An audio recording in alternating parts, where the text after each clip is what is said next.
Let's start at the very beginning. We always start at the very beginning with Ed Catmull and his oral history today. Ed, you were born in West Virginia. Talk a little bit about your very earliest memories growing up and then the move to Utah. My father was a Marine. He met my mother in San Francisco, and they later got married. And then he went off to fight in Iwo Jima. And I was born in West Virginia. But my mother, when my father returned, my mother and my father came to Utah when I was 2 years old. So my earliest memories are behind a child's gate on a porch in Salt Lake City. I grew up in Salt Lake and spent the first 19 years of my life in Salt Lake City. How was it as a place to grow up? Well, Salt Lake at this time was post-war. So while I was just a little kid, the mood that I remember at the time was one of general optimism and of safety. I was aware that my parents had been through depression and a war, but as a young child, whatever that was, it seemed like it was forever ago. The fact that it was only 5 years ago is now something that's rather astonishing. But people didn't really talk about it because it was over with. They'd saved the world. Nothing bad happened. I mean, they saved the world. So they got the things together. Now they were building. So it felt like a safe, optimistic environment. Television was coming out. There was the Bell Labs supporting various science programs. There was Einstein was this very public icon. Walt Disney was coming onto television, another public icon. So for me, these were the two big icons of my childhood. Einstein and Walt Disney. Let's talk about Einstein for a minute. What was it about Einstein that captured your attention to the point that you now would say Einstein and Walt Disney were these two great figures in your life? Well, growing up as a little kid, not knowing, of course, what it meant, but there was something about this way of thinking about the universe and the world, which was relativity, and there was something almost magical, like you can figure out the universe, and he did it with a lot of thought exercise. He was very good at that. And that you could think about things in different ways, but there was still more to be done. And there was something, even as a little kid, that seemed intriguing about that you could go off and do that, and you could use your head to do it. Was there someone in school there in Salt Lake City that influenced you to think this way? No, I wouldn't say so, actually. And certainly not up through, not even through high school. Actually, I had an interesting high school teacher, but I knew, and for physics teacher that is, the physics teacher I knew he was very exciting, he was fun to listen to, but he was a little nuts. So he built a tower outside of the physics room lab to put a telescope on. And so the tower was like 6 feet tall. So I'm thinking as a high school student, he just got 6 feet closer to the stars. This didn't make any sense. So I wouldn't actually say that I got it from there. I got it from the general popular image, and of course I read about it and tried to understand it. Was there a moment on the scientific side with Einstein and that thinking about being closer to the stars? Was there a moment, kind of an aha moment, when you thought, science is cool for me, science or something technical is something I might like to pursue? Well, it was crossing my mind. At that time I wanted to be an animator, an artist. But I took chemistry and physics and math, and I did fairly well in those. Although because of my schedule I had to learn algebra on my own through the University Home Study program. So I took advanced algebra there. The thing that's odd about advanced algebra was that my father was the one that corrected papers for the university algebra program. So I filled out the homework exercises, sent them into the university. They sent them to my house, my father corrected them, back to them, and they sent them to me. I never actually talked to my father the whole time. That's amazing. I just got the corrected papers back then. What a great story. Now, was he a teacher? He was a high school math teacher at the time I was growing up. He later became a principal in Salt Lake and got his doctorate degree in education. And your mother? My mother worked as an assistant in elementary schools. So both of them were in education. And most of my family ended up going into education. I was the black sheep. Let's talk about the animation side. I mean, you were growing up, born in 1945, growing up through that period where visual media, as you mentioned a minute ago, was really becoming something every house could experience. Was that influential for you and your thoughts about becoming an animator? Yes, when I saw the movies, and that's how we saw them, of course, it was only in the theaters, I was particularly taken with Pinocchio and with Peter Pan. And Peter Pan was very magical. It was really pretty astonishing because I came and there was that whole world in my head. And there was an interesting thing I found, which was that I had this world in my head from seeing these movies, and then I didn't see the movies for a long time until I was an adult. And when I went back and watched the movies as an adult, what I found was that the things I remembered from the movie weren't there. That my head had actually filled in this whole world. And it was really fascinating to me to realize that certain kinds of movies can actually evoke something which goes above and beyond the movie itself.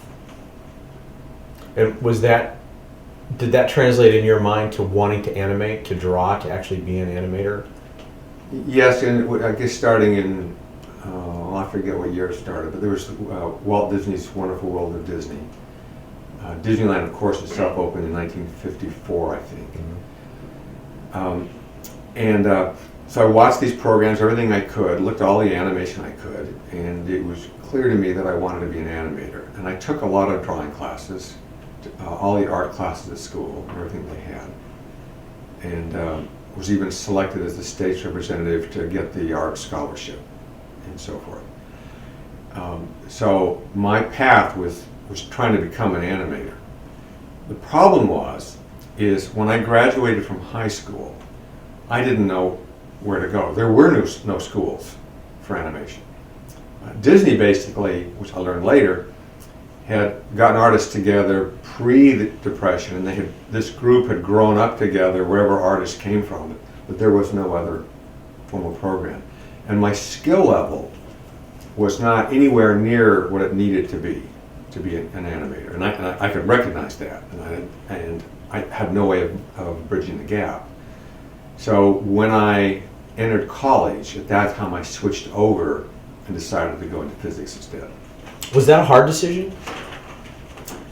No, I would say growing up that I don't remember my parents ever saying that we should go to college. But it was clear to me that it was absolutely the expectation. And even now I think about it, like, I never remember my parents saying go to college, but there was no question in our minds we had to go to college. And I would say that I probably couldn't have gotten into Stanford or places like that, given where I came from and so forth. But the place to go to was the school I was next to was the University of Utah. So it was the only place I applied, and I got in and just decided to go into physics at the time. But it wasn't hard because physics itself seemed really interesting. And for me, coming out of high school, the question is, how do I get to the frontier? How do I get to the new stuff? And I didn't even know what it meant to be in the frontier. It's just like, where are the frontiers? That's where I want to be. So from the very beginning, it was the frontier that you wanted to live in. That's right. I want to be where the new stuff happens. And at that moment, when you were looking for the frontier, how did you define what that was, and what direction did you take to get there? Well, it was, for me, the frontier meant a place of new understanding. So by definition, you are off doing something that hasn't been done before. So I never thought of the frontier as a concrete place. I understood early on, it's like, it actually means you're being at a place where you don't know what's going to happen. And the question is, how do you get there so you've got the skills to be able to operate at that frontier? And in physics, the number of skills you had to acquire were formidable, both in terms of physical understanding and also mathematical intuition and expertise. Did you find a group there that you could relate to that thought in these same large terms that you were thinking in?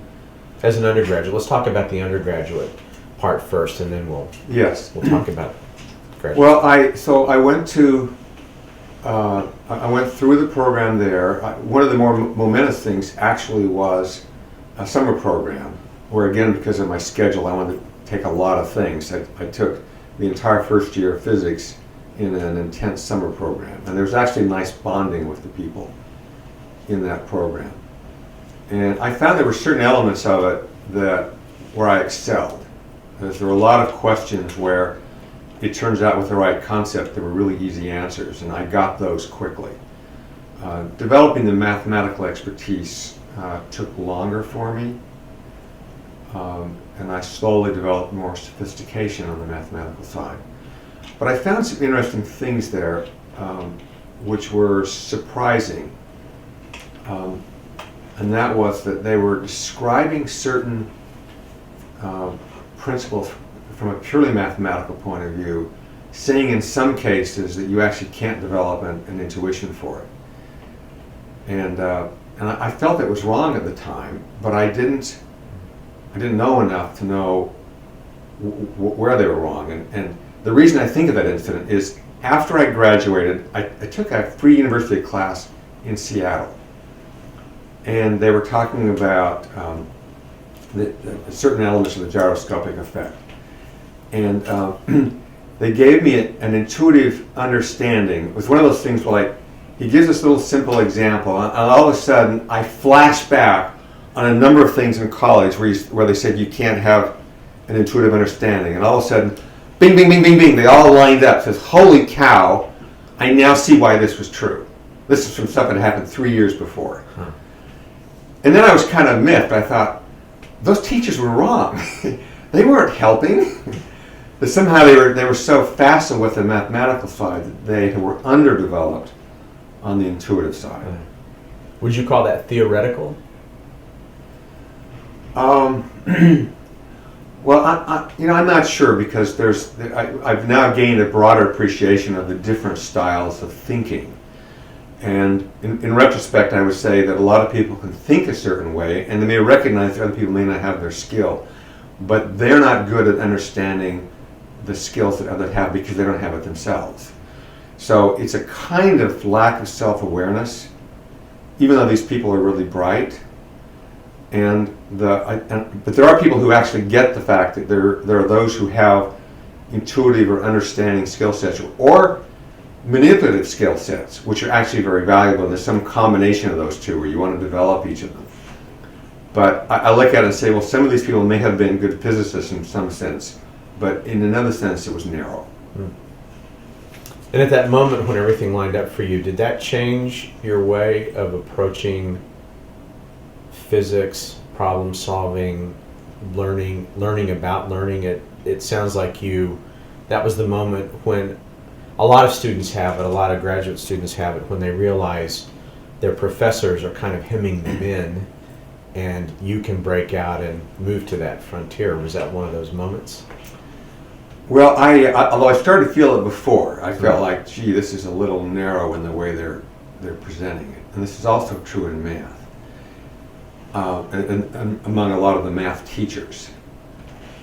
I took a lot of courses. So in the 4 years that I was there, I took so many courses that I took it's like a 50 years worth of courses in 4 years. So that's why I got 2 bachelor's degrees, one in physics and the other in computer science. But what happened with computer science was I started to take courses there, and I found it really fascinating and amazing, and I was learning it fairly quickly.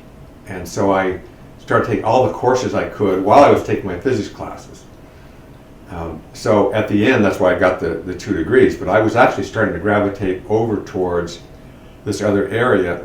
And one of the pulls to it was the realization that in computer science, we were at the frontier. Whereas with physics, it's like you had another 4 to 6 years ahead of you to get to the frontier. So that just drew me in. It was like being in an Easter egg hunt where you're at the front of the line and there are all these things out there. Were you programming much at the time? No, it's only the classes. So I took a class, and because I did well, I was asked to be a teaching assistant as a senior. All the other teaching assistants were graduate students. So this was an opportunity for me to learn quickly. And I was a pretty good teaching assistant because I had just learned so recently. I knew what was going through their minds. Now the interesting thing was, years later, after I went off and worked and I came back, I was again a teaching assistant, but now I had a lot of experience programming. My ratings as a teacher were actually lower than they were when I was a senior. And that's because as a graduate student programmed a lot, there were certain difficulties that the students had that I couldn't even imagine why they're having a problem with it. Even though I had been through that, I could no longer relate to the difficulties they had. How did you decide what to do after you got your bachelor's degrees? Well, initially I wanted to study programming languages, but the primary thing at the moment when I graduated was that I had to get a job, and the draft was going on. So I went up and worked for Boeing. Now, Boeing at that time had just gone through a difficult time, and they had laid off 18,000 people. And then they started to hire again. So I was hired in this wave of people coming back in. So I worked there in Boeing on the CDC supercomputer, the 6600 supercomputer. So programming card decks, which then got submitted twice a day into the supercomputer. Working in a giant room filled with desks side by side. So that was your whole working space. And the engineer that I was working with sat right in front of me. So it was an interesting experience, but it was like a cartoon. It was the exaggeration of the giant room with cubicles. It sounds like it. It's exactly what it was. But it was a great learning experience. But I was there for 6 or 7 months like that, and Boeing again had a rough time and had to lay off 50,000 people. So my boss called me in and he said, you've done a great job, but I just want you to understand, everybody else here has worked for 10 years and they've got children in school. So I said, not a problem. Yeah. So I returned to Utah and then spent time basically fighting the draft. I became a conscientious objector, I was a draft counselor, and I entered graduate school. As I went into graduate school, the first course I took was in computer graphics. How long had that existed when you took it? Well, there was a brand new program. Huh. So there were no textbooks. So Ivan Sullivan taught it, it was Ron Resch.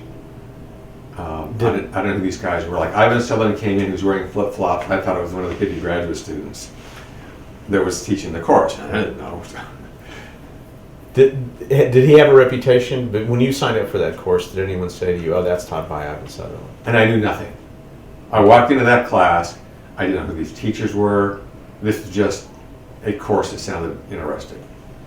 So I started to take this class, and we were asked to use this rather crude program they had for making pictures with spheres and elliptical objects. Or if we wanted, we could write our own code to do something. Well, screw using that existing package. I wanted to write my own stuff. And I was completely pulled into it. So one of the things I did there was I made a model of my left hand. I digitized it. In fact, the way I made the model was I put my hand in plaster of Paris, one side on each. And that's where I discovered that you need to put Vaseline in the back of your hand, which I didn't know at the time. So my hand got stuck in the mold. Stick a knife down in there to cut my hand out of the mold. and then went through this laborious process of digitizing, and then I wrote a program to animate it, and then that led to getting my first paper published in the ACM in Boston in 1972, I think, is when it was. Did you have a yearning to publish too? Was that always part of what you saw yourself doing? Not at all. It was just like, God, this is a place to discover. So fairly quickly, I realized that there was incredible potential of making pictures. Those first pictures were black and white. They were polygonal. They had jaggies along the edges. They were very crude. Everything was crude. But you see, the computers are getting to be faster, and that here's something to pursue. And that's when I connected the dots to say, oh, I can use this for making art. And once I took that class, everything shifted. I was no longer pursuing computer languages. Everything was about how do I develop the technology so that we can do curved surfaces and animate them and get us to the point where we can do or make movies with them. And was realism your goal from the very beginning? You started with a hand, a very tough thing to begin to animate. What were you thinking at that point? Well, I picked my hand because I wanted something hard. Everything up to that point, if you look at it, they were really robotic, simple shapes. And in order to solve any kind of problem, you need to take something which is just beyond the reach of what can be done. So I just wanted to pick my hand because I knew that the hand was hard in a whole bunch of areas, not just the fact that it's this complex shape, but you've even got a hinge here that's determined not by the joint at the bottom, but by the flesh around it also. So just pick something hard. I wouldn't say it was realism to begin with, but I would say it evolved into that. In fact, the whole field, after a while, began to use realism as a guiding principle because it was so out of reach. In fact, for a time, I would give talks, and in there, I would say to people, they're like, look at the table in front of you. Nobody has ever been able to make a picture that gets anywhere close to capturing the image that's right in front of you. And I can't say that anymore, of course. I haven't been able to say that for years. But for a long time, we were a long ways away from it. Now, I never believed that realism was the actual goal. It was just a really difficult problem to help guide things along. At some point, we switched over and said, okay, now we have other goals there, and we're now moving into non-realistic areas in order for artistic purposes. But the challenge of realism was a great driving force for quite a few years for the entire field. Let me ask you just a couple of technical questions about the program that you wrote. What language were you programming in order to write the graphics package for your hand? I believe I wrote it in Sail, which is a derivative, or it's a variant of Algol. Is that fair? Yeah, I think so. That's a fair thing to say. Well, the interesting thing is I learned programming in Fortran, and then assembler on the UNIVAC 1108. And when I got to graduate school, they said, well, here's Algol.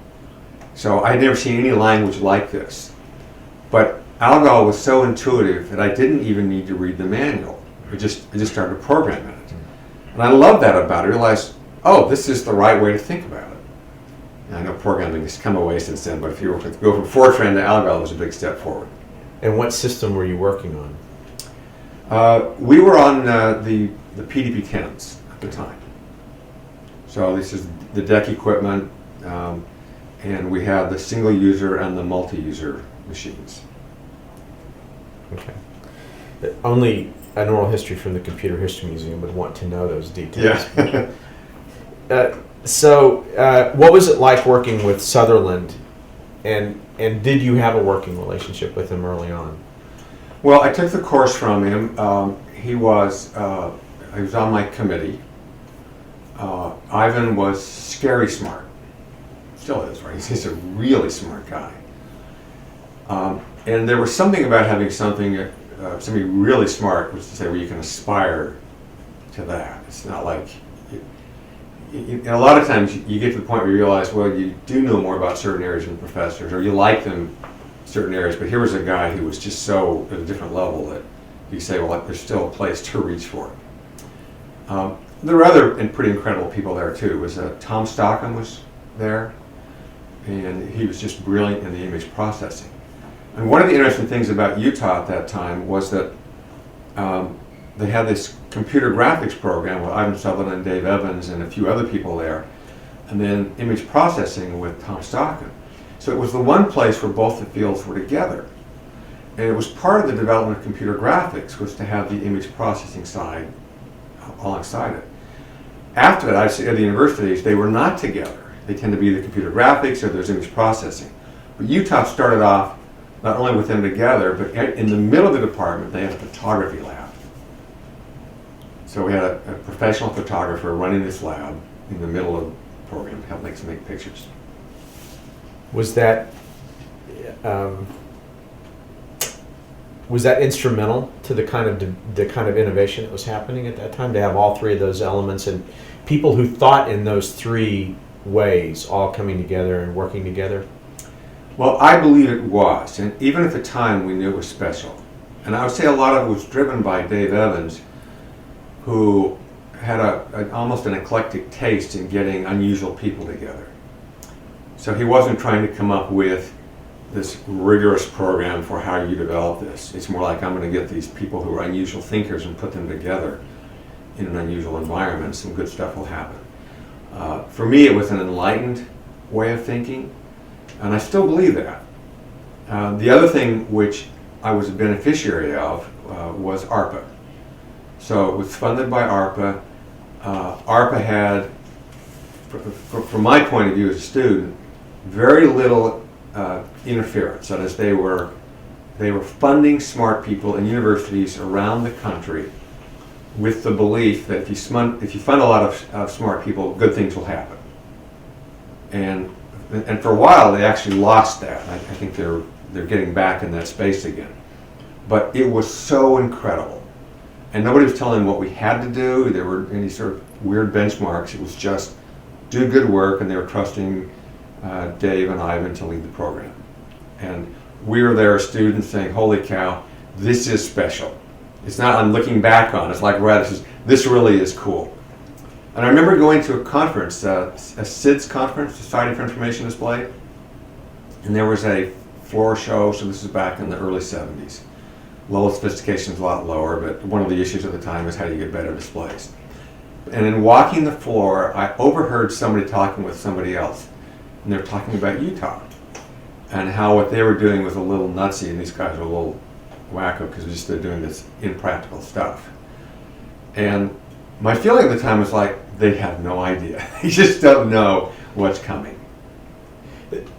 I'm going to ask you several times during this oral history to talk about culture and the culture of working together and the culture of getting really creative people together in a technical environment and living on the frontier. Did you learn things in those years working in that scary smart group at Utah about the culture of a group of people who come together to do something really special? Well, I look at Utah as the place that provided the seeds for the way I think about culture. As I say, I knew at the time it was a special place. But besides Dave and Ivan, the truth is Dave and Ivan were off starting a company. So we didn't see them very much. So they provided the environment, they got the funding in there, they provided the bubble, and then they were out running this company. So we had a free hand to develop on our own. Well, so who were the other people there in the bubble with us? Well, one was Alan Kaye. So, Alan Kaye, he wouldn't teach a class in the morning because he didn't like to get up early in the morning. It was an afternoon class. He just was an inspirational speaker. And we had a great time in there. I don't even remember what I learned, to tell the truth, but it was just that feeling that we're off in a new area, a new frontier. The students were also working with Evans and Sutherland to build hardware, and so they were building it for the university. So we had this brand new hardware, so hardware was part of the development because they were making these simulators.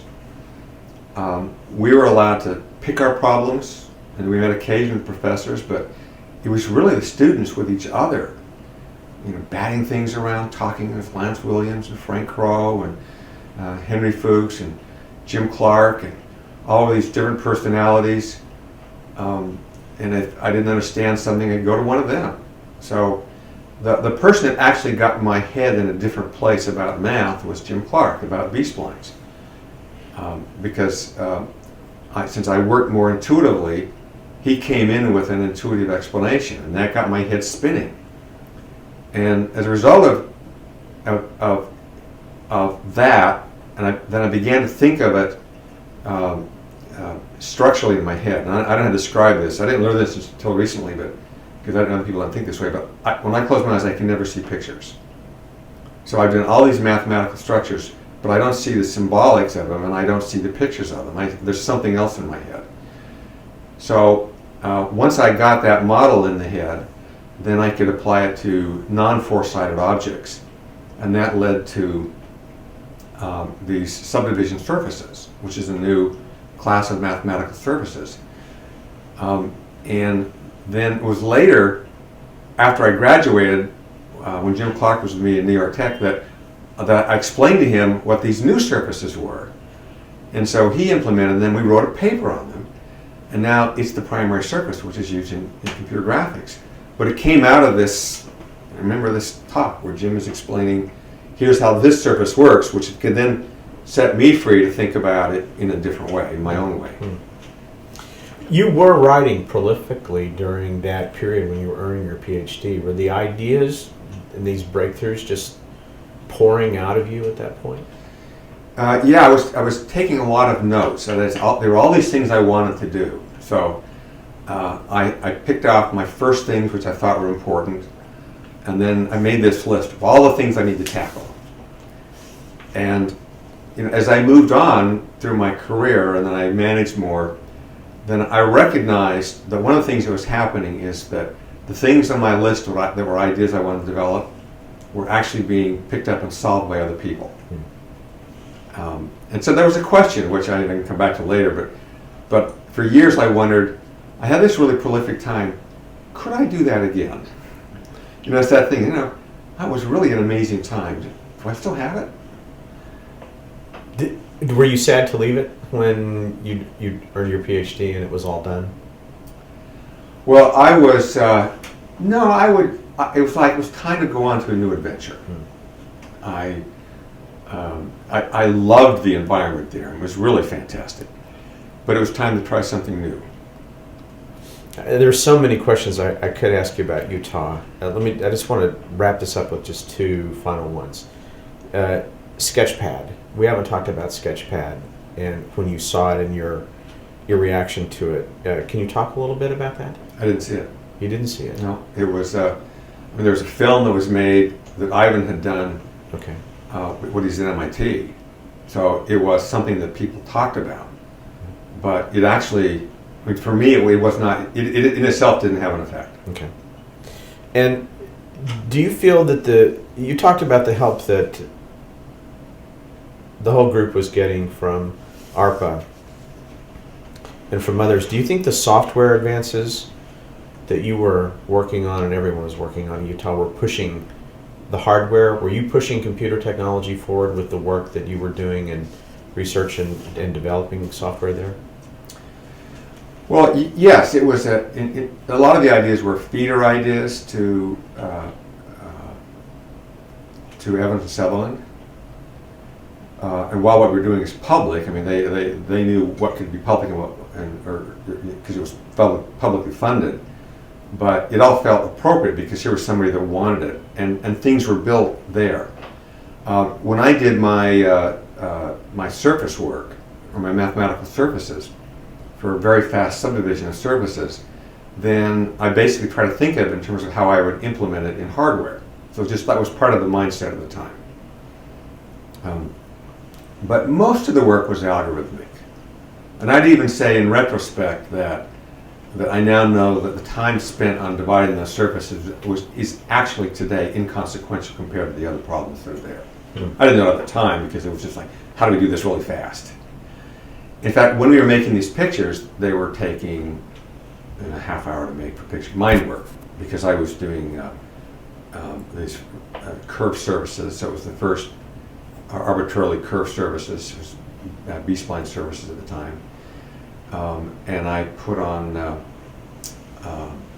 the texture mapping onto the surfaces. Well, the reason I could do that was I had mathematically well-defined parametric surfaces, and nobody had actually had them until then. So once I had that, I could then make this mapping. Now, there was an interesting thing that happened at the time, and that is I showed my first pictures with surfaces mapped on it to Ivan. And Ivan felt it was cheating to do that. And he'd been working so hard on the problem of the display complexity, trying to get more up there and solve those problems, that when this new thing came along, he dismissed it. And even after that, when I showed him pictures, he always flipped through them quickly because he was interested in the real problems. And the reason that was significant to me was that I walked away from that knowing that Ivan was wrong. And it was actually a great booster to me because I was so intimidated by him.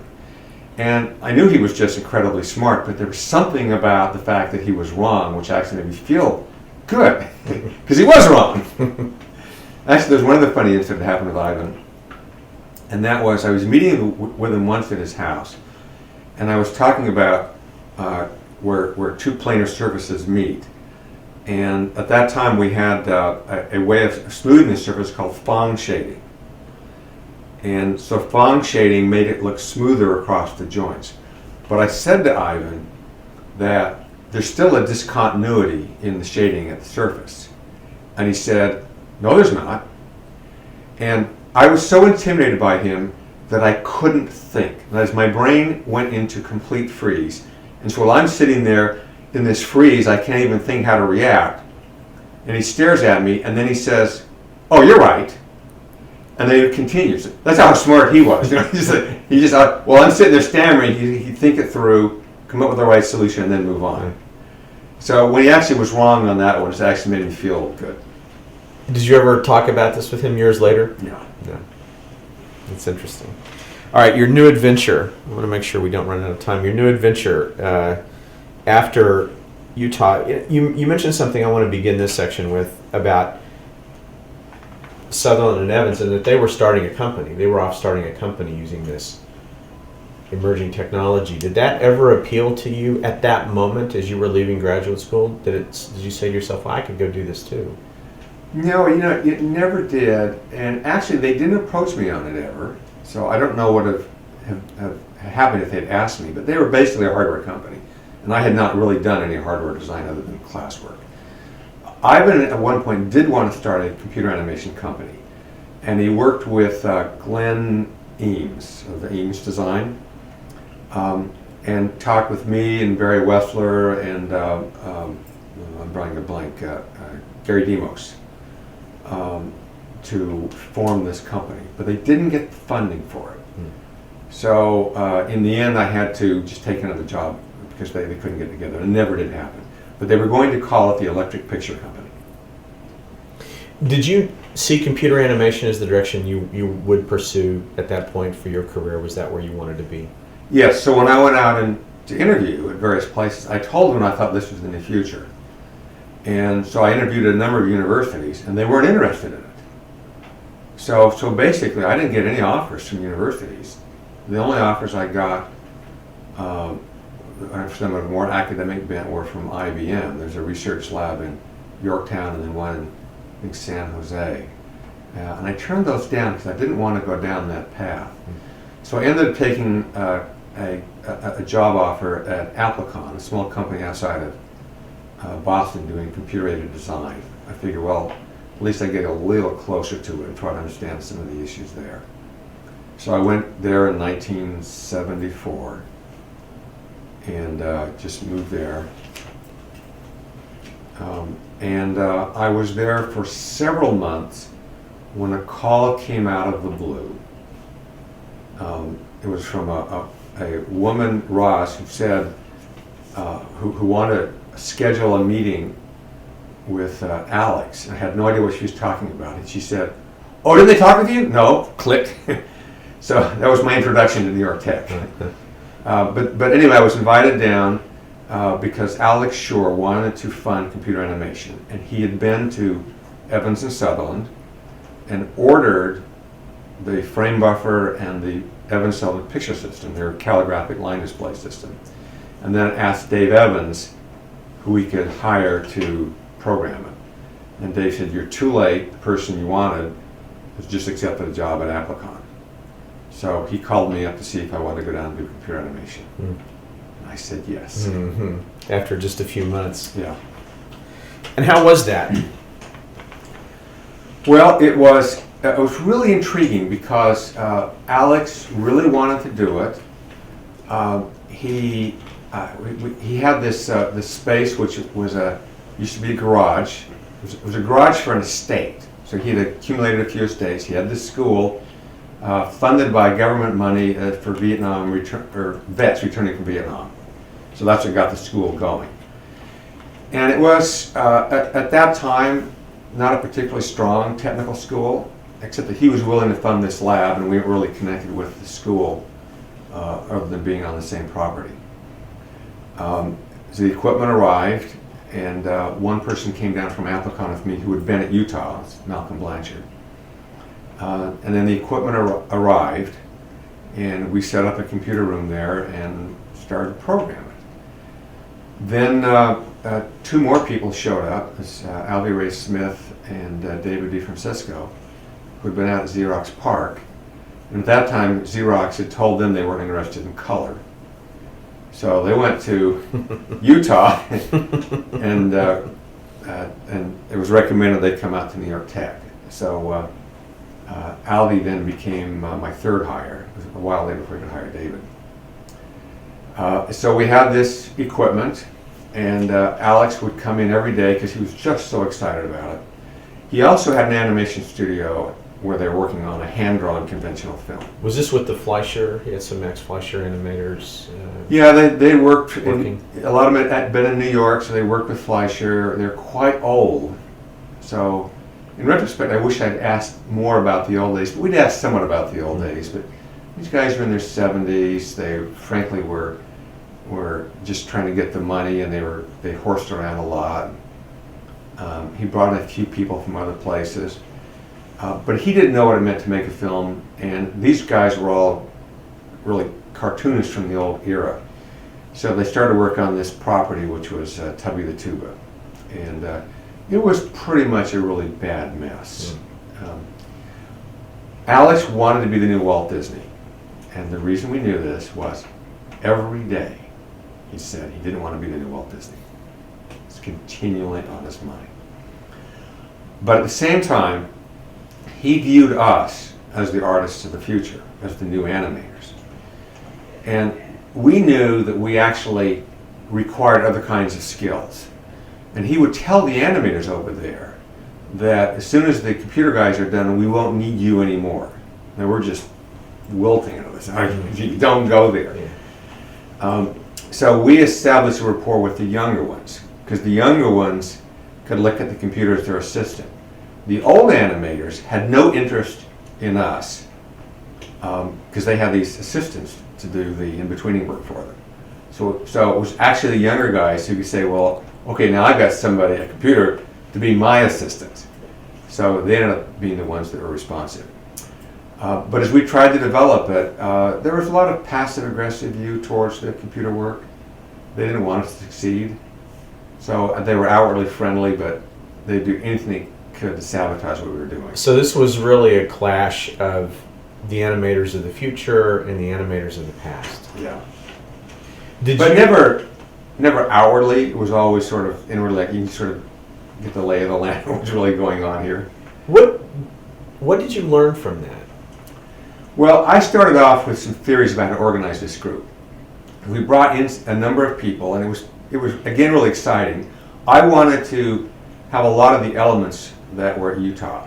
And the fundamental thing at Utah was you have this umbrella, and you basically bring in smart people and they solve the problem. So I started off with that same approach, and I had a very flat structure. We got up to at one point like 35 people all reporting to me. So it was very flat.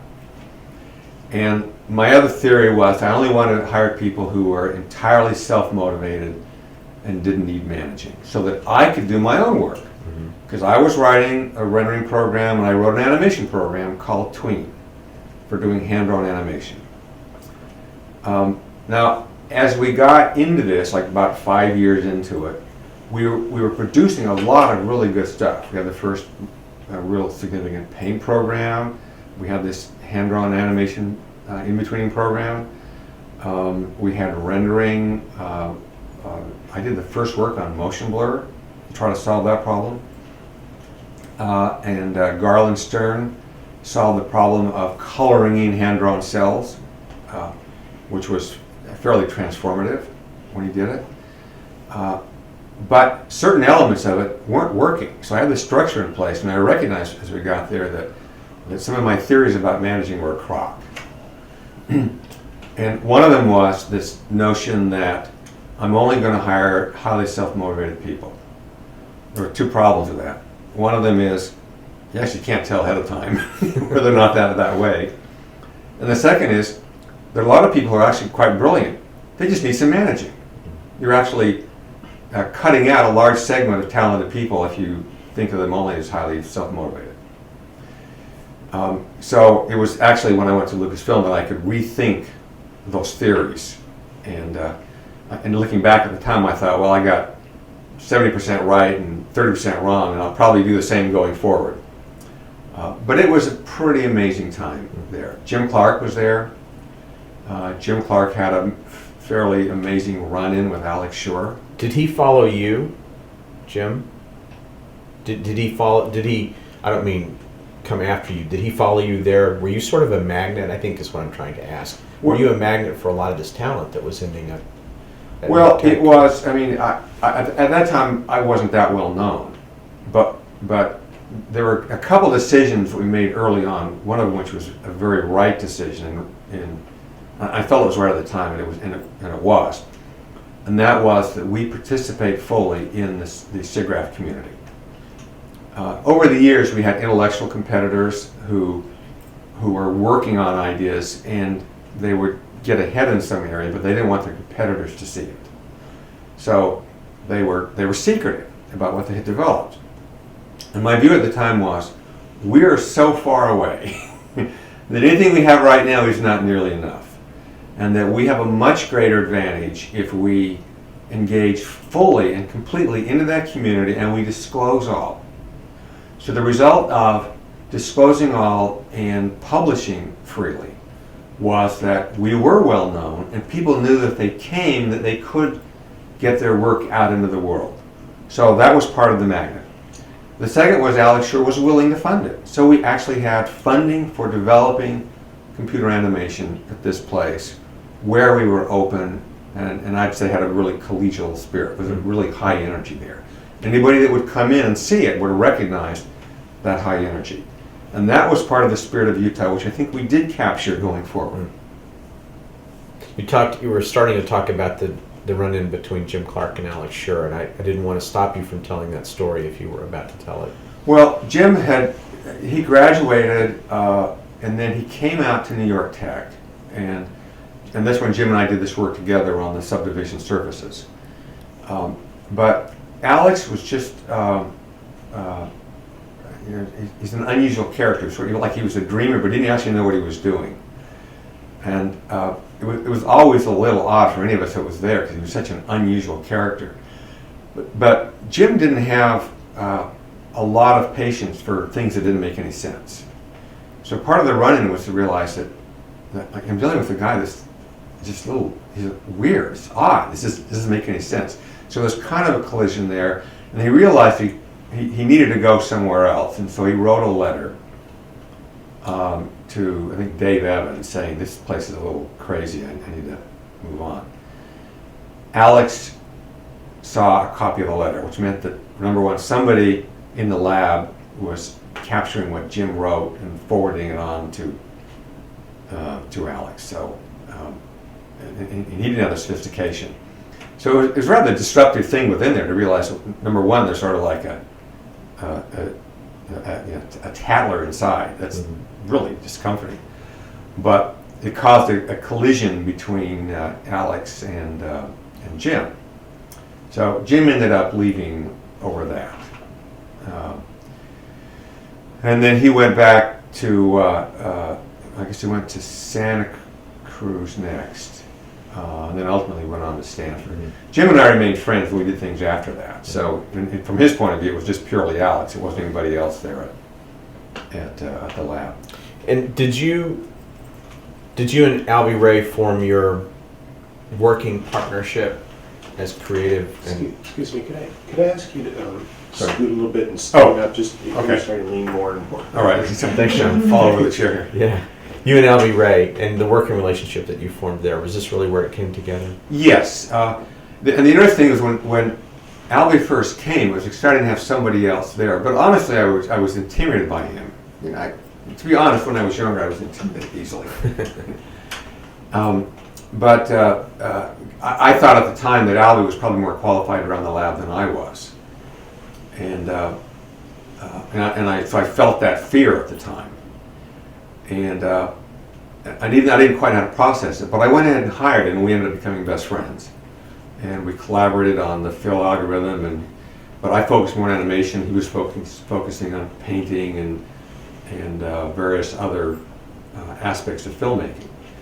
And so we formed a long-term collaboration which extended all the way through Lucasfilm up into Pixar. Let's move ahead to the Lucasfilm chapter now, if we can, unless there's something else you want to talk about with respect to New York Tech that we haven't discussed yet. No, I think that's okay. Probably it. Did they find you, or did you find them? George had made Star Wars, the first one, and it was so significant that he wanted to bring more technology in. So from George's point of view, he had funded this group, which is located in Santa Fe, which is ILM, and they were really just starting, but they used computer technology to help make the film. Now, a lot of the process was optical, so it was shot against blue screen. The problem, though, with special effects is that in general, special effects, up until this point, didn't have motion blur in them. So if you think about Harryhausen movies, they were all in perfect focus. And there's a physiological phenomenon that happens where your brain can see the fact that it's in perfect focus when it's moving across a screen. And it's only the motion blur which actually cuts down on the high frequency of the edge. But how do you do that with special effects with something moving against a background? So they had worked out a lot of sophisticated techniques optically in order to hang on to the edge with the blue screen. But it also meant that they had to have these models under computer control. So the key thing is they're using computers to control the cameras and the objects. So and the result was this milestone leap forward in the effects to go along with the story of that movie. So George wanted to keep pushing that, and he was also not happy with the way Hollywood thought about a lot of things. So he wanted to be up here and invest more in technology at a time when nobody else in the whole industry was willing to do that. And when you saw Star Wars, were you like the rest of us? Did you say to yourself, this is incredible? That's right. It's one of those things where I remember the theater and the seat that I was in when I saw that ship fly over. It's like when that thing came onto the screen, it's like, holy cow, I have never seen this before. And it kept you all the way through. So you just walk out of that, it's like, okay, everything's changed. So it's very exciting. And did you find yourself thinking, I want to know more about those guys? Well, I wanted to know that, but I knew it was optical at the time. So there were press articles and so forth about it. But it was, in fact, a different world. But because George wanted to do it, he had one of the guys who was actually managing his property acquisitions. And his name is Bob Gindy, I believe. And he said, can you go out and find somebody? So he started to poke around, and he ended up going to Carnegie Mellon, the professor out there, I think it was Raj Reddy. And then he pointed him to Ralph Guggenheim, who had graduated from CMU, and Ralph was working for me at New York Tech, doing our first commercial group. So Ralph pointed him to me, and so I got the call. And then we chatted, and then they sent out to Richard Edlin, one of the great pioneers of computer graphics. So Richard came out to check us out. wearing this great big Star Wars buckle, and we were trying to keep this secret. But then they flew me out to meet with George on some soundstage in LA. And we chatted, but the thing I remember at the time was that they'd asked me, as they had asked other people, who else should they talk to? So I gave them the names of all the other people that I thought would be appropriate for the job. And in giving that name, I gave the name of every person they were, in fact, had found and they were talking to. But when they talked to the others, because they wanted the job, they wouldn't give any other names out. So they hired me because I was the only person willing to give out the names of the other people. That's incredible. Could I ask you one thing? Could you say, you talked about the first time you saw Star Wars and the ship flying over and how exciting that was, but you didn't say Star Wars. Could you say the first time I saw Star Wars and tell that story again just quickly so we have that? Okay. So, like anybody else from the 1977, I remember what theater I was in and what seat I was in when Star Wars first appeared. You know, I'm sitting there in that seat and that giant spaceship flies overhead and I realize everything is different. And it carried me all the way through the end of that film. That's terrific. Thanks. John's our filmmaker, and he's gonna want to make a film of some of this, so that helps. And so, this theme of openness, it's a recurring theme throughout your career. We must have talked about this in 5 or 6 different ways in the hour that we've been talking about. Why is that so important to you? Well, the issue of openness actually is something that refined it. I'm not saying this right. It took me several years to get this totally refined, but the foundations were put in place at Utah and then confirmed at New York Tech. And that was the realization, was that the ideas that we were coming up with at any one time were one of millions of ideas. I mean, literally, the number of things it takes to put together any development is just vast. And if you look at it that way, what is the important thing you want? It's actually the people that keep coming up with ideas. And when we participated in the broader community, the computer graphics community and the film community, we were connecting with people, we were sharing ideas. We may be giving away some of our secret ideas, but what we were getting back were ideas from other people, and a lot of those great people wanted to come work with us. So when we came to Lucasfilm, I'd say a lot of people said they were coming not because it was Lucasfilm or even the famous Star Wars. It was because of this open group. Because coming to Lucasfilm, we continued to publish. And the company and George never had a problem with that. They bought into this entirely. That it's actually the community of people coming in and sharing that makes the difference. So we published lots and lots of papers. And just, you know, there were several years when more papers were from Lucasfilm than any place else. And just get it all out there. And the result was these personal connections, which I still have to this day, and great personal friendships. And it's still true. And we still do this at Pixar. Publish this. Go out to the conferences. Invite people here. It's bigger than any of us. Let's enjoy it. Who did you bring in first when you went to work with Lucas? Well, the first thing, for the first year, I wasn't allowed to bring anybody. They wanted me to look, and they'd only had one successful film, and they didn't want to overreach. So they were working on Empire Strikes Back. For the first month, I was actually using George's office, because he was off in London shooting. And we were making plans. And the company headquarters was actually down in LA, although George was up here and ILM was up here. And so I would commute back every once in a while down to LA and, for corporate purposes. But we were setting up things here. Finally, we were allowed to hire people, and so I brought in Alvy Ray Smith to head up the graphics group.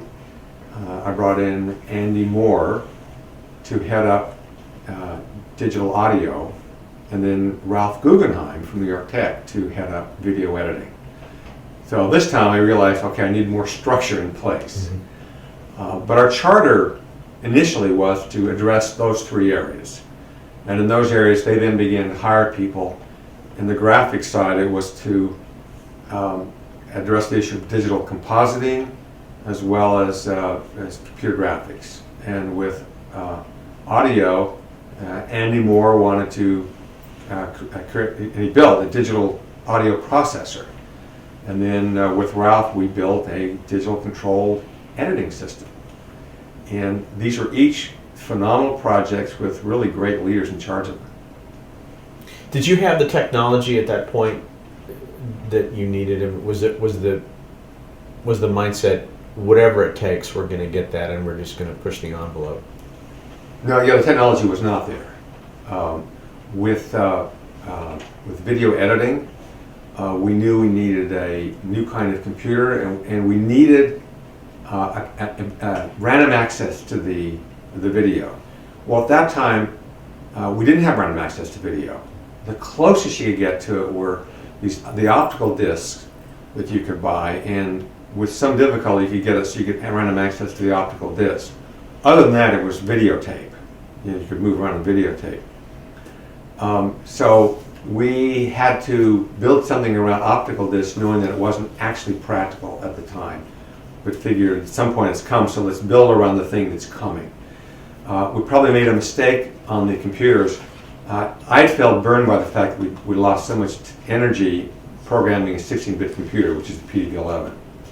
So we went with a small company, Three Rivers Corporation in Pittsburgh, because they had a bigger address space. The truth is, we probably would be better off staying at the PDB-11 because we were just on the verge of moving into the new systems that were coming. So there we got a little wedged because of it. So you had to do all of that yourselves? Yeah, we built an audio signal processor. We designed and built a machine for digital compositing because there wasn't anything near fast enough. So the thing that we designed ended up becoming the Pixar image computer, which was then the product when Pixar became a company. And how did that happen? Can you tell the story of how you're in the division, you have to build a box, you build it, and it becomes yours and becomes such a platform for so many things. Can you talk about how that came about? Well, we brought people in to take on different projects. So one of them was just plain painting. So Tom Porter, for instance, came in to advance painting to another level. We spent a lot of time on digital compositing. So Tom and also Tom Duff and Alvy Ray Smith were working on systems for doing the equivalent of what we were doing digitally with the blue screen. Alvy and I had actually worked out the original concept of the alpha map, which is now the terminology that's there, but it's only because I stood up at a whiteboard, wrote the Greek letter alpha, but that was the origin of the use of the term. And so they worked on that, and we realized, though, that if we were ever to have digital compositing, we had to be able to work at frame rates and then have an immense amount of compute power. And the computers at that time were nowhere near what we needed. So we hired Rodney Stock to come in and design a special purpose computer. Now the fact is, at that time, the frame buffers, that is the things that held the images, were made by a small number of companies, and we knew the engineers. So the leap of going to this company where they've got this guy and his team who's designing something and building it, to actually hire the person to do ourselves, was not very large. So it was just like this fearless thing, well, we need something special purpose for us. We don't see a big market for us, so of course we'll have a designer, we'll do it ourselves.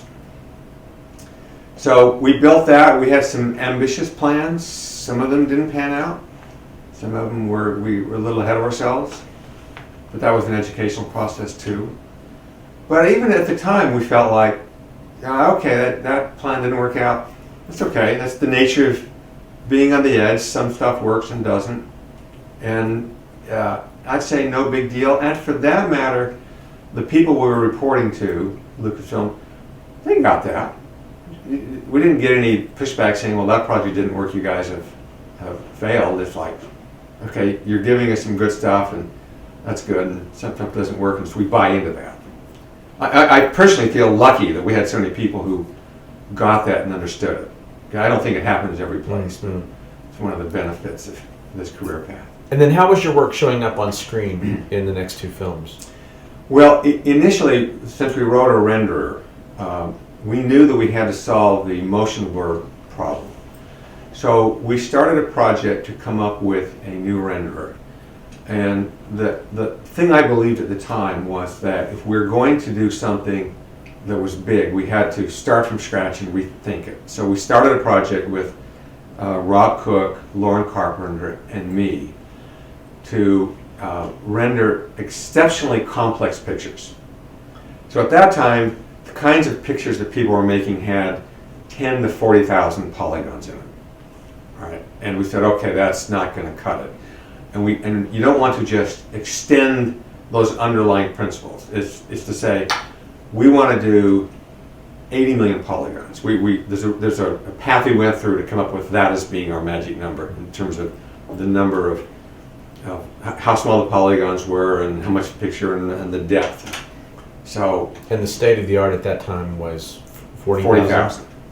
So you're taking it from 40,000 to 80 million. To 80 million. You say we have to think that way. So that we did that to force ourselves to redo everything. And the other criterion was that there were three criterion. The second criterion was that we had to have motion blur solved. And the third criterion was that basically the artists need to be able to control the shading and lighting and it not be a technical programming job. All right, so that's what we set out to do. And we didn't have, we didn't know the solutions, but we did decide of a structure, of a way to think about it. And we took two different approaches. One of them, which is initially proposed by Rodney Stock, the hardware designer, which was a random sampling, or he said no, dithered sampling. And Rob Cook took that on and he turned it from dithered sampling into random sampling. And I had, my belief was that probably would have too much noise in it. And what I wanted was an exact solution. So I worked out an exact solution. And then we competed. And so we met weekly. And we had this friendly competition. And so I'd come in, I'd pull ahead of them, and they'd come in and pull ahead of me. And so we're like this. And we viewed this as like goading each other forward in the positive sense. And then it was in this process, and initially this was this dithered approach they were taking. It was during this that Rob went from the dithered to the random, the Gaussian shape random noise. And then all of a sudden this thing extended into depth of field, and basically when he did that, they kind of blew past my solution.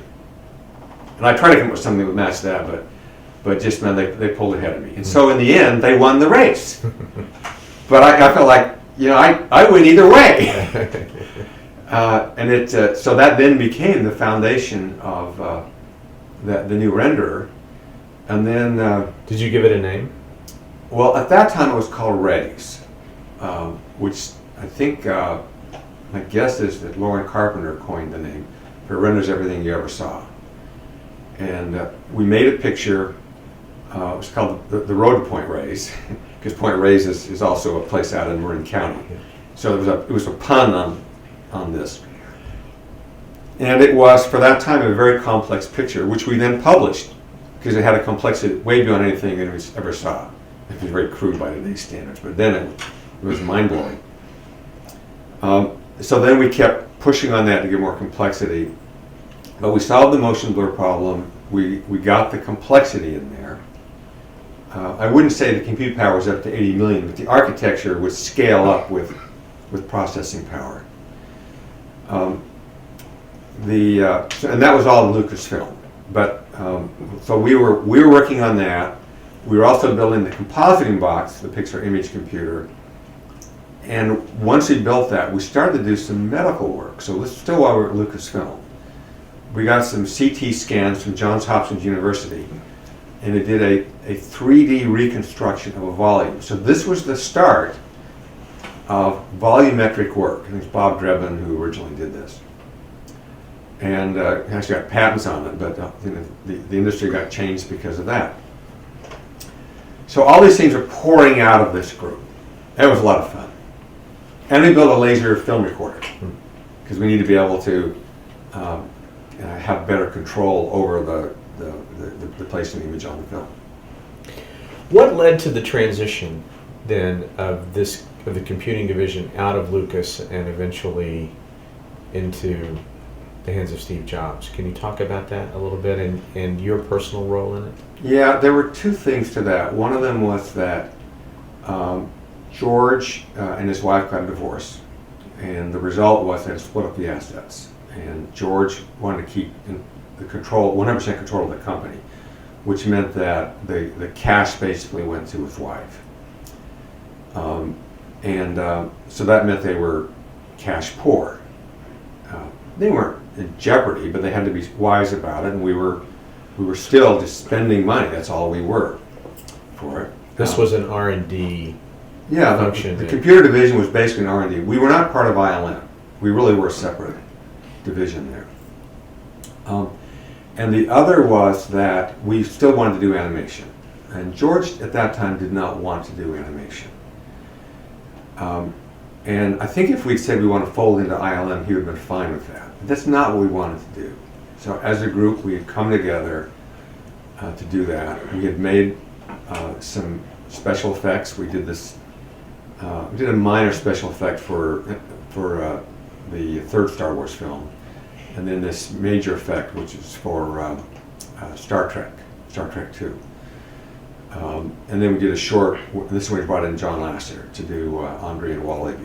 So John was part of the group, but this is what we wanted to do. Mm-hmm. So I met with George and said that's what we wanted to do. And the next day, the president of Lucasfilm came back and said, George really doesn't want to do an animated film. So at that time, it was decided that we would spin this off as a separate company. And since we had products in 3 different areas, I thought, okay, there's a basis for doing a Silicon Valley sort of startup. Around that time, we were introduced to Steve Jobs by Alan Kaye. So Steve came up, he met with us, it all went very well. Steve went back and he disappeared from the radar. He was completely gone, couldn't get a hold of him. The reason we learned later, of course, is this when he was in his battle inside of Apple, which resulted in his leaving. So at that time we were off looking at other places, but the deal that Lucasfilm wanted was actually not a practical one, because they wanted the venture capitalists to buy us out of Lucasfilm. Well, the venture capitalists don't take their money up front and buy somebody out. It's not their financial model. From their point of view, this is risk going forward. You invest at this point, we'll invest money, we'll share in the ownership going forward. So they had a mismatch of the models, and it ultimately didn't work out. We almost had General Motors and Philips buying us. They had actually reached an agreement to buy Pixar, and we were within 1 week of the deal being finalized. It was in that week that the differences between General Motors and EDS blew up. And because of their internal conflict, all the peripheral deals, of which we were one, got blown up. Were you talking to Disney? No. Yeah. Did you feel that was impractical? Well, I think at the time we actually did have a conversation, but none of the studios had that kind of mindset. This was not the kind of thing they did at all, so it's not surprising nothing happened. And when you talked to Steve, was your pitch animation? No, the pitch was we had a product, which was the picture image computer, and we were going to sell that. So he knew he ultimately wanted to do animation. So I'm sorry, could you start again with when we talked to Steve Jobs? Yeah, when we talked to Steve Jobs, he knew he wanted to do animation, but the pitch was related to the product that we were selling, the Pixar image computer. And we brought along this group doing the short films, and John was part of that, and Ralph Guggenheim was going to head up that group. One thing to note was that the entire graphics group came over to the new company. That is, nobody would stay with ILM because they believed in the vision. So there was this high-risk startup, and they all wanted to go with it. After Steve started next. We then reconnected, and Steve negotiated a new deal with Lucasfilm, which bought them out entirely, basically for $5 million.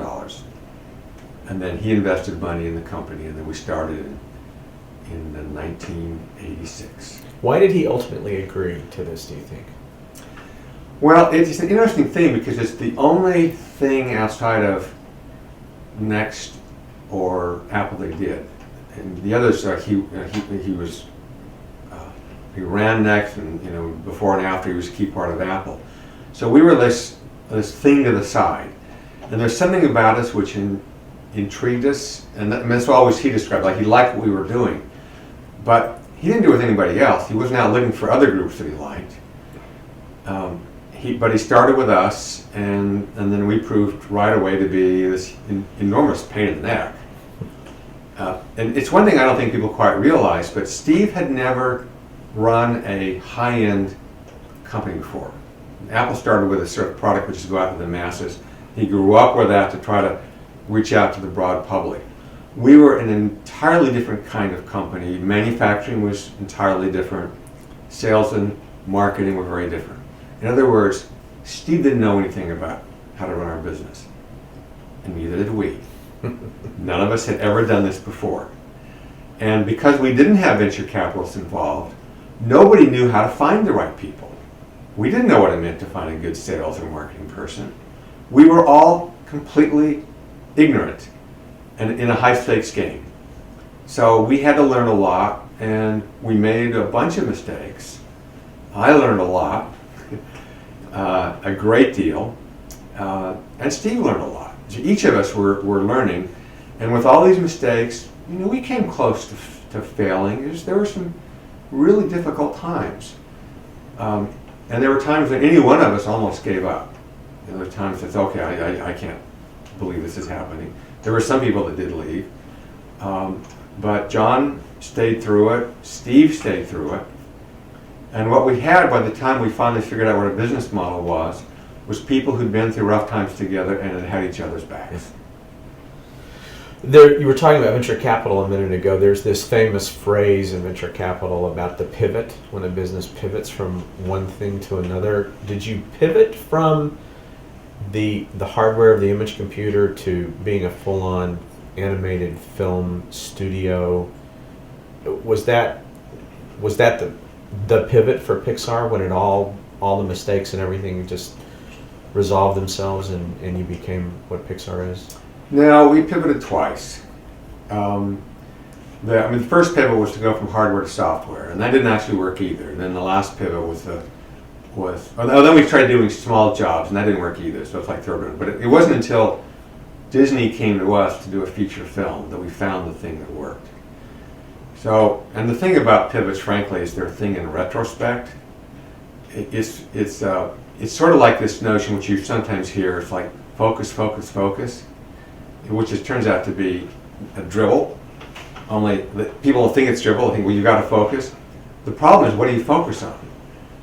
And the reason you have to do a pivot is because you're focusing on the wrong thing. The problem isn't focus. It actually is figuring out what you're supposed to do.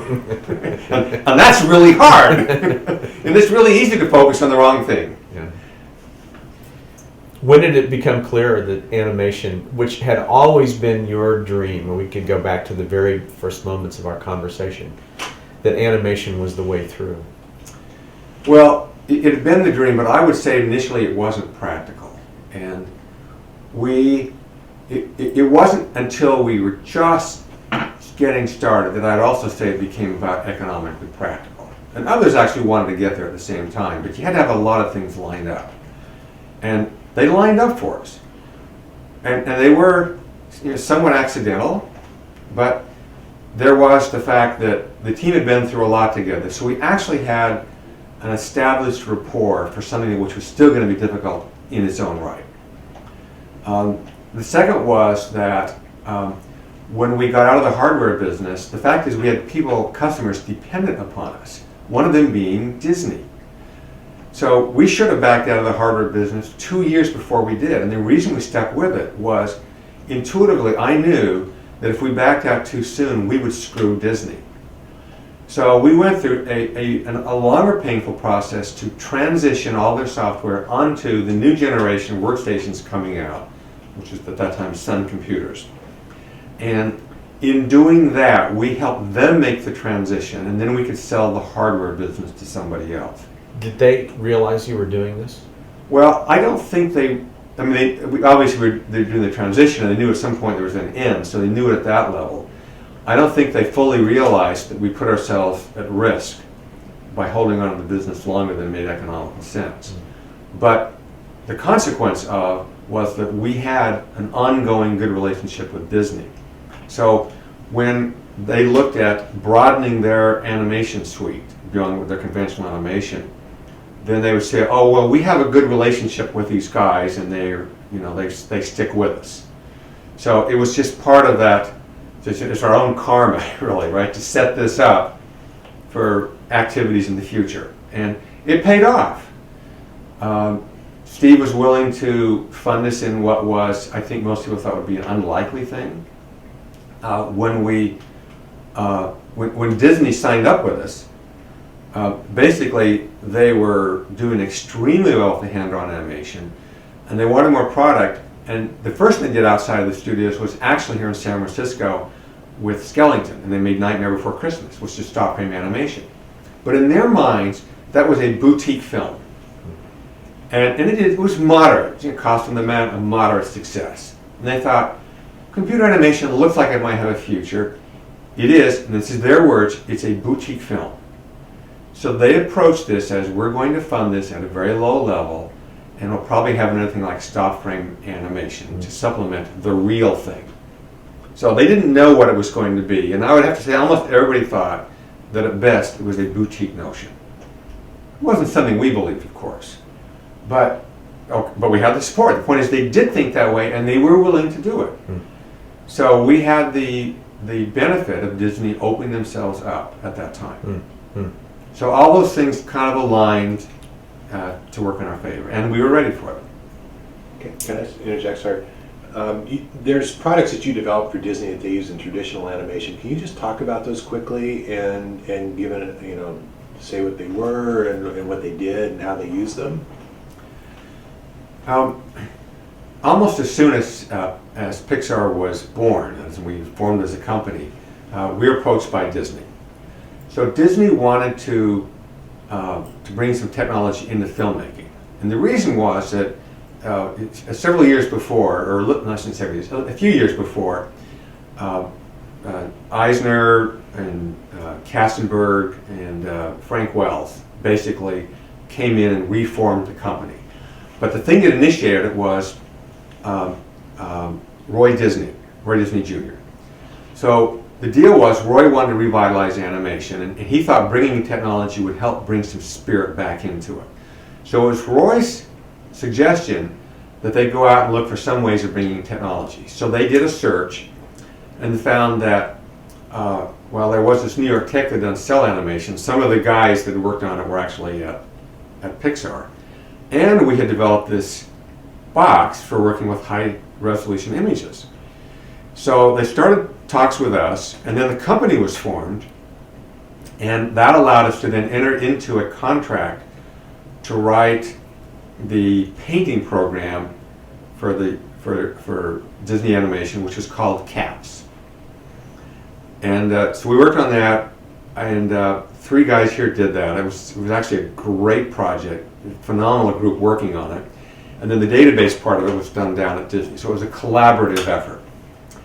And the first movie that we used it on was one shot at the end of Little Mermaid.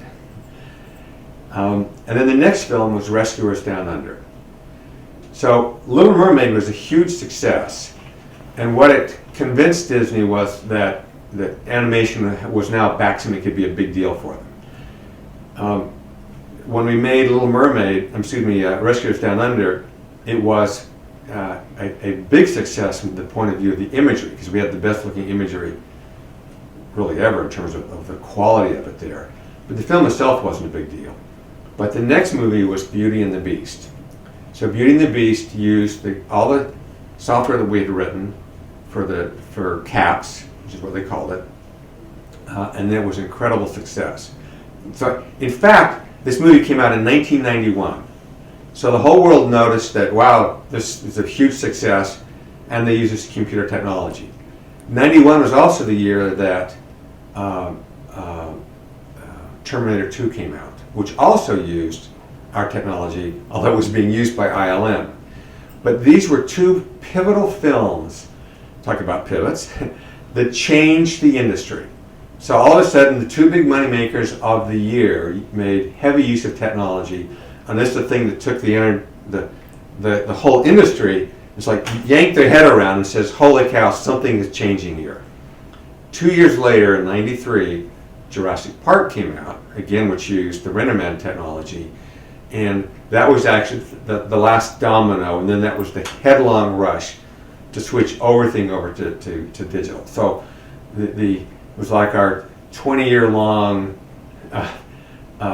goal was actually reached in a short period of time. It was the overnight success, but it was that from 91 to 95 when everything completely flipped over.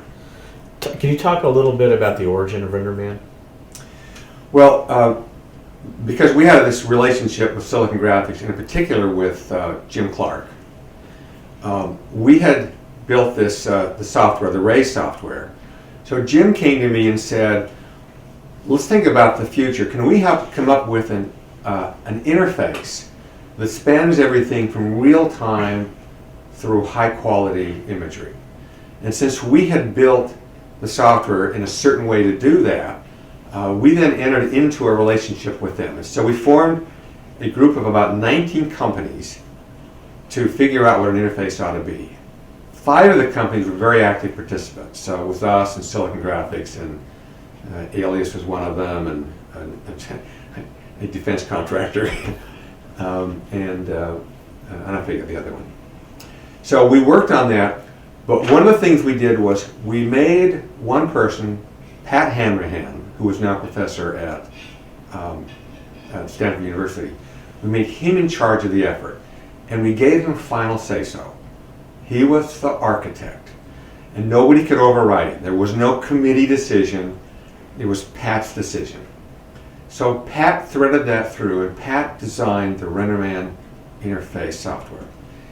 And when it was done, we then started to productize it. So we took Rays to make it fit against that. And then Silicon Graphics started thinking about what it would mean to build hardware against it. But then what happened was Silicon Graphics came out with a new generation. They got over their head. They were doing too many things. So they actually had to withdraw to focus on that little purple box they were building. So basically it meant that we were the ones, we're the only ones actually providing a renderer for it. And then ultimately we just said, okay, there's that thing that's out there. It now becomes our product. So we then started to sell it into the industry, and our relationship with ILM was that ILM actually got to use it for free. That was part of the buyout from them. And then we separated out the group and said, you're responsible to the industry only. So we even set up so that they made changes to it. I don't tell them what to do. Nobody tells them what to do, because we need that sort of wall between them so that people feel like they're responsive to them. And the result was almost all the films that are out there are using that software, and it's just grown over the years, and they've blown way past the 80 million number.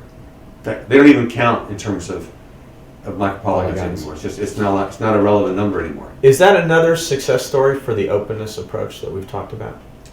Oh, I think so. I mean, it's trying to be inclusive. Mm-hmm. You just really win that way.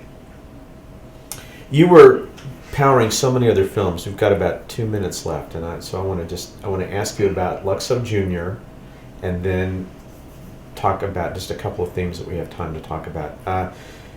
You mentioned a moment ago how you were powering so many other films, the 2 breakthroughs, Beauty and the Beast and Terminator 2, but then it was really Luxo Jr.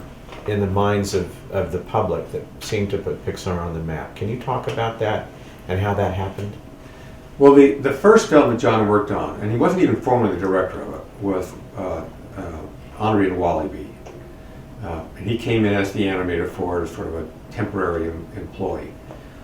And that was, for me, it was a breakthrough in a funny kind of way because we didn't finish the film in time for SIGGRAPH. SIGGRAPH was the only deadline that ever meant anything for several years in the animation world. And we showed it, and about a third of it was in wireframe because we didn't have time to finish the film. And what I found afterwards, when I apologized to people for being in wireframe, what I found was that half the audience didn't recall that we'd actually switched into wireframe. And that was a powerful lesson for me, that somehow the story and the character mattered far more than the imagery itself. Even though we were working hard to make these great imagery, that something actually had transcended it.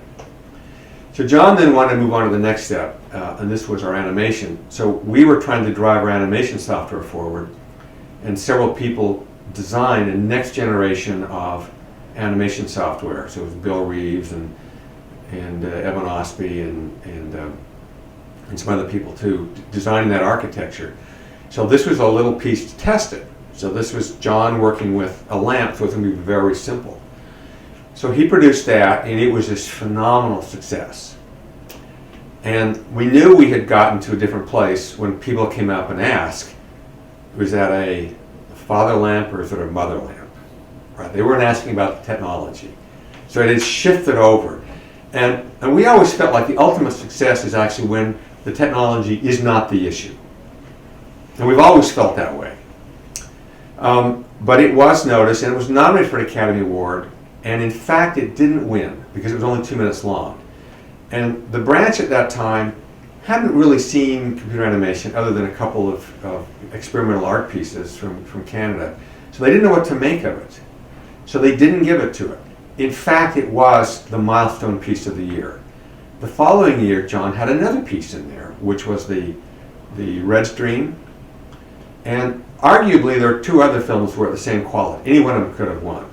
Red Stream won, and I actually believe the reason was that they recognized they had really screwed up the year before. They had actually missed giving the Oscar to the milestone piece, because it really was, in the entertainment industry and in the computer graphics industry, a milestone piece.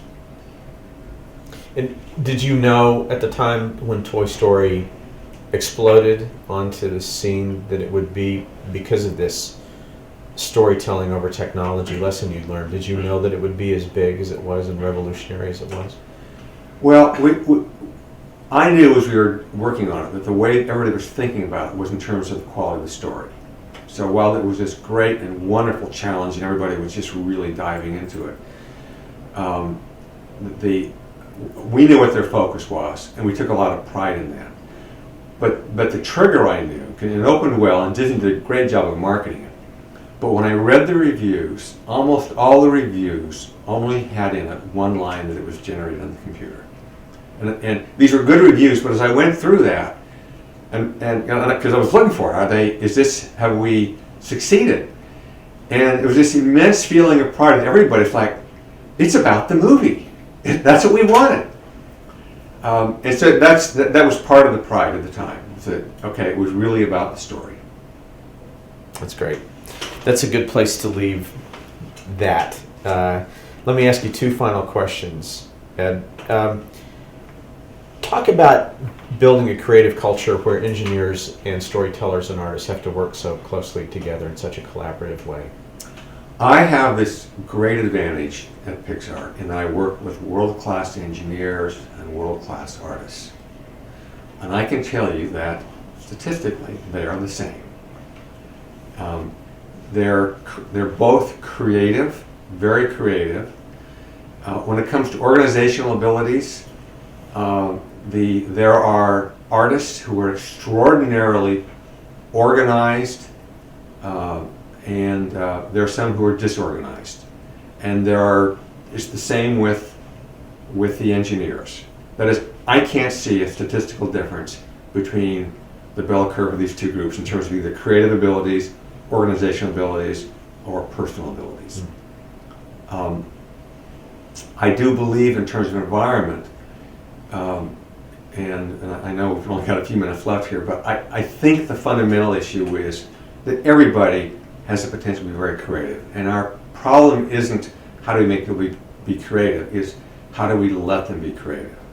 And most of the things that happen in most companies are blocks to creativity. There are people trying to control the process. There's fear. There's fear of unexpected. People want to look good. There are all sorts of things that get in the way. And what I look for in any environment is, how do you get rid of the blocks? And they arise all the time. They're part of human nature. They happen here. They keep coming up. And you're looking around, and there's another reason why somebody is afraid. And if you keep picking away at them, pull away at them, then they will solve the problems. And our job is to let people solve the problems.